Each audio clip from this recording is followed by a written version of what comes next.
دنیا اور آخرت میں آسانی کے لیے رسول اللہ صلی اللہ علیہ وآلہ وسلم نے ارشاد فرمایا، جس شخص نے کسی تنگ دست کے لیے آسانی کی، اللہ تعالیٰ اس کے لیے دنیا اور آخرت میں آسانی فرمائے گا۔ رسول اللہ صلی اللہ علیہ وآلہ وسلم نے فرمایا، جو شخص وضو کرنے کے بعد 3 مرتبہ یہ کلمات کہے، میں گواہی دیتا ہوں کہ اللہ کے سوا کوئی معبود نہیں، وہ اکیلا ہے اور اس کا کوئی شریک نہیں، میں گواہی دیتا ہوں کہ محمد صلی اللہ علیہ وآلہ وسلم اللہ کے بندے اور رسول ہیں، تو اس کے لیے جنت کے 8 دروازے کھول دیے جاتے ہیں، جس سے چاہے جنت میں داخل ہو جائے۔ آپ صلی اللہ علیہ وآلہ وسلم فرماتے تھے کہ اگر تم میں سے کسی کے دروازے پر کوئی نہر جاری ہو جس میں وہ ہر روز 5 مرتبہ نہاتا ہو، تو تم کیا کہتے ہو کہ یہ کام اس پر کچھ بھی میل کچیل چھوڑے گا؟ صحابہ کرام رضی اللہ تعالیٰ عنہم نے عرض کیا، ایسا کرنے سے کچھ بھی میل کچیل باقی نہیں رہے گا۔ آپ صلی اللہ علیہ وآلہ وسلم نے فرمایا، 5 نمازوں کی یہی مثال ہے، اللہ تعالیٰ ان کے ذریعے سے گناہوں کو مٹا دیتا ہے۔ حضرت ابن عمر رضی اللہ تعالیٰ عنہ فرماتے ہیں کہ حضور اقدس صلی اللہ علیہ وآلہ وسلم جب امامہ باندھتے تو اس کے شملہ کو اپنے دونوں مونڈھوں کے درمیان یعنی پچھلی جانب ڈال لیتے تھے۔ ظلم سے زمین لینے والے رسول اللہ صلی اللہ علیہ وآلہ وسلم نے فرمایا، جس نے کسی کی زمین ظلم سے لے لی، اسے قیامت کے دن 7 زمینوں کا طوق پہنایا جائے گا۔ رسول اللہ صلی اللہ علیہ وآلہ وسلم نے فرمایا، جسے یہ پسند ہو کہ اس کے رزق میں کشادگی، وسعت، آسانی اور برکت کی جائے اور اس کی موت کو دور کیا جائے یعنی اس کی عمر لمبی کر دی جائے، تو وہ صلہ رحمی کرے یعنی رشتہ داری جوڑے۔ 3 والی سے شادی رسول اللہ صلی اللہ علیہ وآلہ وسلم نے فرمایا، عورت سے اس کے دین، اس کے مال اور اس کے جمال کی وجہ سے نکاح کیا جاتا ہے۔ تیرے ہاتھ خاک آلود ہوں تو دین والی کو لازم پکڑ۔ مجھ پر کثرت سے درود شریف پڑھا کرو۔ حضرت عبداللہ بن عباس رضی اللہ تعالیٰ عنہ فرماتے ہیں کہ میں نے نبی اکرم صلی اللہ علیہ وآلہ وسلم کو یہ فرماتے ہوئے سنا کہ خوبصورت رات اور روشن دن یعنی شب جمعہ اور جمعہ کے دن مجھ پر کثرت سے درود پڑھا کرو۔ رسول اللہ صلی اللہ علیہ وآلہ وسلم نے فرمایا، وہ شخص مجھ پر ایمان نہیں لایا جو خود تو بھرے پیٹ سے رات گزارے، البتہ اس کا پڑوسی اس کے برابر میں بھوکا ہو اور اسے اس کا علم بھی ہو۔ رسول اللہ صلی اللہ علیہ وآلہ وسلم نے فرمایا، جب امانت، ایمانداری دنیا سے اٹھ جائے تو قیامت قائم ہونے کا انتظار کر۔ ایک دیہاتی نے کہا، اے اللہ کے رسول صلی اللہ علیہ وآلہ وسلم، ایمانداری اٹھنے کا کیا مطلب ہے؟ آپ صلی اللہ علیہ وسلم نے فرمایا کہ جب حکومت کے کاروبار نالائق لوگوں کو سونپ دیے جائیں تو قیامت کا انتظار کر۔ حضرت محمد صلی اللہ علیہ وآلہ وسلم نے فرمایا، تو جس چیز کو بھی اللہ کے ڈر سے چھوڑے گا، اللہ تجھے اس سے بہتر عطا کرے گا۔ رسول اللہ صلی اللہ علیہ وآلہ وسلم نے فرمایا، 3 طرح کے لوگوں سے قلم اٹھا لیا گیا ہے، سویا ہوا شخص جب تک بیدار نہ ہو جائے، نابالغ بچہ جب تک بالغ نہ ہو جائے، اور دیوانہ جب تک اسے عقل نہ آ جائے۔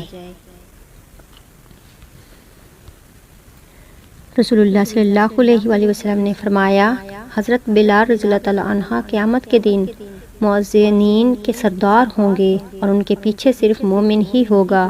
اذان دینے والے قیامت کے دن اونچی گردنوں والے ہوں گے۔ رسول اللہ صلی اللہ علیہ وآلہ وسلم نے فرمایا،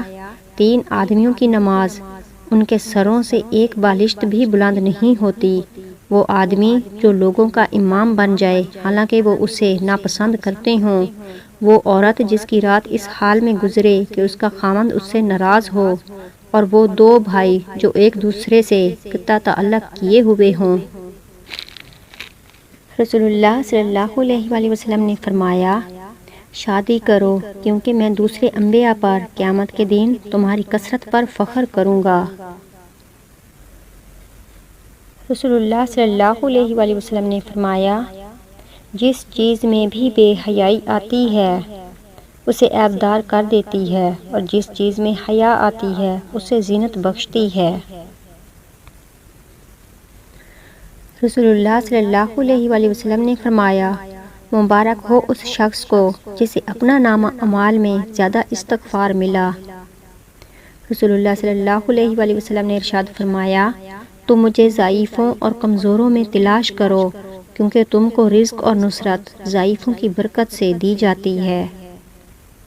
رسول اللہ صلی اللہ علیہ وآلہ وسلم نے فرمایا، اس ذات کی قسم جو شخص میرے اہل بیت سے بغض رکھے گا اللہ تعالیٰ اسے دوزخ میں ڈالے گا۔ رسول اللہ صلی اللہ علیہ وآلہ وسلم نے فرمایا، خبردار سن لو، تم میں سے ہر شخص اپنی رعایا کا نگہبان ہے، اور قیامت کے دن اس سے اپنی رعایا سے متعلق سوال ہوگا۔ رسول اللہ صلی اللہ علیہ وآلہ وسلم نے فرمایا، اے تاجروں کی جماعت، تم اپنی خرید و فروخت کو صدقہ کے ساتھ ملا لیا کرو۔ رسول اللہ صلی اللہ علیہ وآلہ وسلم نے فرمایا، جو قوم اللہ کو یاد کرتی ہے، ذکر الہی میں رہتی ہے، اسے فرشتے گھیر لیتے ہیں، اور رحمت الہی اسے ڈھانپ لیتی ہے، اس پر سکینت نازل ہوتی ہے، اور اللہ اس کا ذکر اپنے ہاں فرشتوں میں کرتا ہے۔ رسول اللہ صلی اللہ علیہ وآلہ وسلم نے فرمایا، جب اللہ تعالیٰ کسی بندے کی روح کسی علاقے میں قبض کرنا چاہے تو اس علاقے میں اس کے لیے کوئی ضرورت یعنی حاجت پیدا کر دیتا ہے۔ نبی صلی اللہ علیہ وآلہ وسلم کا فرمان ہے، اے لوگو، اللہ تعالیٰ کے حضور توبہ کرو، میں دن میں 100 دفعہ اس کے حضور توبہ کرتا ہوں۔ رسول اللہ صلی اللہ علیہ وآلہ وسلم نے فرمایا، کوئی شخص کسی عورت سے علیحدگی میں نہ ملے۔ حضرت ارباز بن ساریہ رضی اللہ تعالیٰ عنہ بیان کرتے ہیں کہ نبی اکرم صلی اللہ علیہ وآلہ وسلم نے ارشاد فرمایا،